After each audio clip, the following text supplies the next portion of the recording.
an important part of the grammar, that is tense. आज हम grammar का सबसे इम्पोर्टेंट पार्ट, इंग्लिश का सबसे इम्पोर्टेंट पार्ट पढ़ेंगे। इंग्लिश ग्रामर का सबसे इम्पोर्टेंट पार्ट पढ़ेंगे, वो है टेंस। टेंस को हम हिंदी में काल बोलते हैं। अगर आपको टेंस का नॉलेज नहीं होगा, you cannot speak English correctly, आप इंग्लिश को करेक्टली बोल नहीं सकते। Okay, so dear students, please be serious while teaching tense. Tense पढ़ते समय बिल्कुल सीरियसली आप वीडियो को वॉच कीजिए और ट्राई टू अंडरस्टैंड इट और इसको समझने की कोशिश कीजिए। It is new for class 6 and 7, okay, not for class 7, class 6। Tense को क्लास 6 के लिए इट इज वो नया है उनके लिए, बट 7 के लिए नया नहीं है, है ना। तो टेंस को पढ़ने के लिए जरूरी है वर्ब का नॉलेज होना, जो मैं ऑलरेडी आपको बता चुकी हूँ। आपको वर्ब जानना बहुत ही जरूरी है, उसका first form, second form, third form ये जानना आपको जरूरी है। तो वर्ब को पढ़ेंगे घर में, मैंने लिखाया है, पीडीएफ आपको भेजा है तो उसको पढ़ेंगे। अदरवाइज आप हिंदी में क्या बोलते हैं, हिंदी का इंग्लिश में उसको क्या बोलते हैं आपको समझ में नहीं है, ओके, तो आप उसको पढ़ेंगे। तो tense, what is tense? Tense को हम क्या बोलते हैं? काल। टेंस क्या होता है? हिंदी में काल बोलते हैं, लेकिन टेंस है क्या? It is that form of verb that tells the time of an action. Time of an action, आपके एक्शन के समय का बोध कराता है। आप जो काम कर रहे हैं उसका टाइम क्या है ना। आप जो काम कर रहे हो या किए हो उसका समय क्या है, उसको टेंस बताता है। काल मतलब क्या है? काल मतलब टाइम, समय। तो टेंस क्या है? आपके एक्शन के समय का बोध कराता है।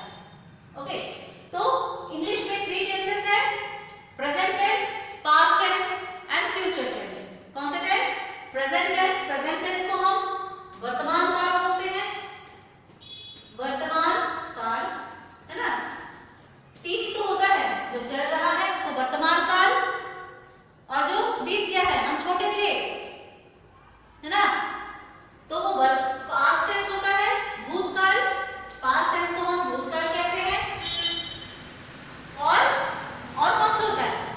आने वाला, है ना।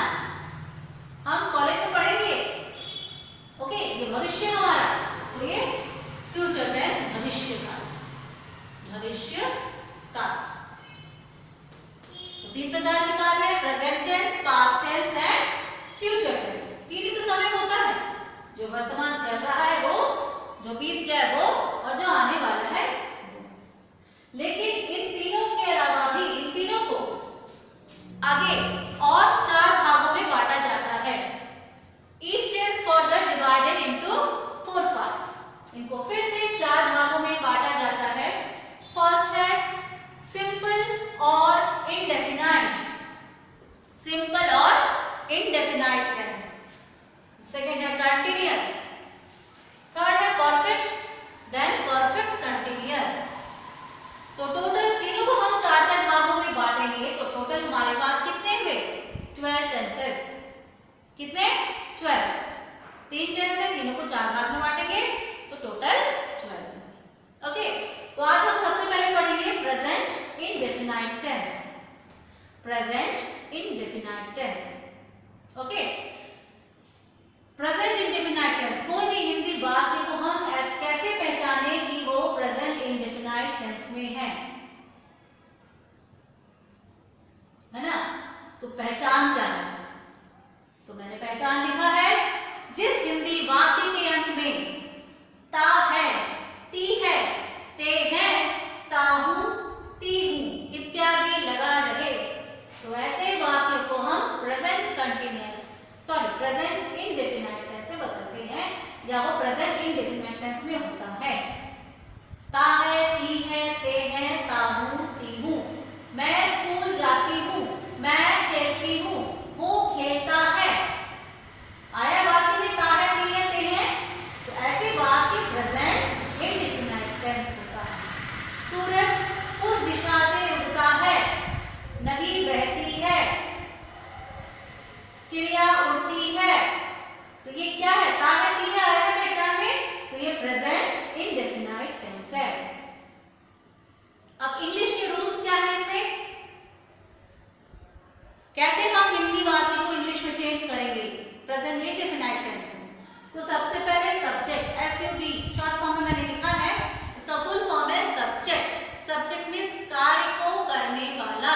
सब्जेक्ट। देन वर्ब का फर्स्ट फॉर्म, अब वर्ब पढ़े हैं उसका फर्स्ट फॉर्म, उसमें एस या ईएस लगेगा। Then object. अब क्वेश्चन आता है कि कब वर्ब में एस और ईएस लगेगा।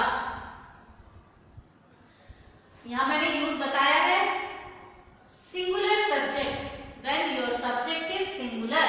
जब आपका सब्जेक्ट, ये सब्जेक्ट जो लिख रहे हैं ना, ये जब आपका सिंगुलर रहेगा, सिंगुलर मीन्स एक, मोहित, कविता, रोहित, ही, शी, इट, ये सब सिंगुलर है, तो इसके साथ वर्ब में एस या ईएस। जब ये सब सब्जेक्ट में रहेंगे, सिंगुलर सब्जेक्ट प्लस अथवा ही, शी, इट रहेगा, तो हम वर्ब में एस या ईएस ऐड करेंगे। Okay, clear?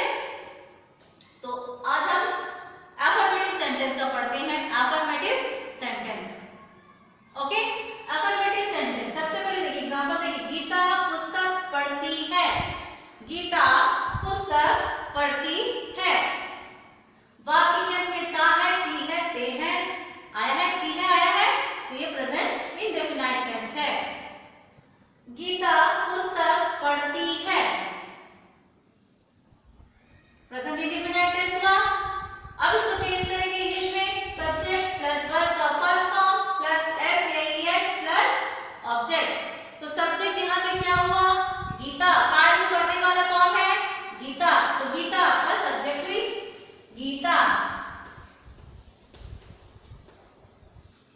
उसके बाद वर्ब का फर्स्ट फॉर्म, वर्ब क्या है, क्रिया क्या है यहाँ पे, पढ़ना, पढ़ना क्रिया है, तो पढ़ना का इंग्लिश वर्ड रीड, पढ़ना का इंग्लिश वर्ड रीड, रीड का first form read, Geeta read. अब इसमें देखिए एस और ईएस लगाने बोला है, वर्ब के फर्स्ट फॉर्म में एस या ईएस, तो यहाँ पे एस या ईएस लगाने का कंडीशन है, क्या कंडीशन है कि आपका सब्जेक्ट सिंगुलर होना चाहिए। देखिए आपका सब्जेक्ट सिंगुलर है, गीता सिंगुलर है, तो आप वर्ब में एस लगाएंगे, रीड्स, गीता रीड्स। क्या पढ़ रही है वो ऑब्जेक्ट हुआ, क्या पढ़ रही है, पुस्तक, तो Geeta reads book. Clear? Take one another example, दूसरा एग्जांपल लेते हैं हम। गाय दूध देती है। गाय दूध देती है। वाक्य के अंत में ता है, ती है, ते है, आया है, ती है आया है, और ये अफर्मेटिव सेंटेंस है, साधारण वाक्य है। तो साधारण वाक्य का रूल हमने यहाँ लिखा है, सब्जेक्ट प्लस वर्ब का फर्स्ट फॉर्म प्लस एस या ईएस प्लस ऑब्जेक्ट। तो सब्जेक्ट यहाँ पे क्या है, गाय, the cow, the cow. What is verb here, देना, वर्ब क्या है यहाँ पर, देना, देना का इंग्लिश वर्ड। अब इसको जानने के लिए वर्ब की जरूरत होती है, गिव, है ना। सबसे पहले हम फर्स्ट फॉर्म में लिख लेंगे गिव। अब इसमें एस ईएस लगेगा क्या, यस, गाय यहाँ पर सिंगुलर है, द काउ गिव्स, क्या देती है, वो ऑब्जेक्ट है आपका, क्या देती है, दूध, the cow gives milk. Okay, clear? Take another example, हम खेलते हैं। हम खेलते हैं, यहाँ पे सब्जेक्ट क्या है, हम के लिए वी, हम का इंग्लिश वर्ड क्या है, वी, वी। देन वर्ब का फर्स्ट फॉर्म, वर्ब क्या है, खेलना, है ना, खेलना का इंग्लिश वर्ड प्ले। अब देखिए यहाँ पर एस ईएस आपको लगाने बोला, एस ईएस आएगा क्या, नहीं, क्यों, सिंगुलर सब्जेक्ट के साथ एस ईएस लगता है, क्या, ही, शी, इट के साथ। जब आपका सब्जेक्ट ही, शी, इट रहेगा तभी आप एस ईएस लगाएंगे वर्ब में, बट यहाँ पर वी है, तो वी के साथ वर्ब में एस ईएस नहीं लगता है। ओके स्टूडेंट्स, तो वी प्ले। क्लियर? आज हम अफर्मेटिव भी पढ़ते हैं, नेक्स्ट क्लास में इसका प्रेजेंट इंडेफिनाइट टेंस का नेगेटिव और इंट्रोगेटिव एक साथ पढ़ेंगे। आज आपका फर्स्ट डे है टेंस का, दैट्स व्हाई मैंने शॉर्ट में लिया है। तो आप पहले इसको समझिए, रूल्स को ध्यान से याद कीजिए, फिर नेक्स्ट क्लास में हम इसका नेगेटिव और इंट्रोगेटिव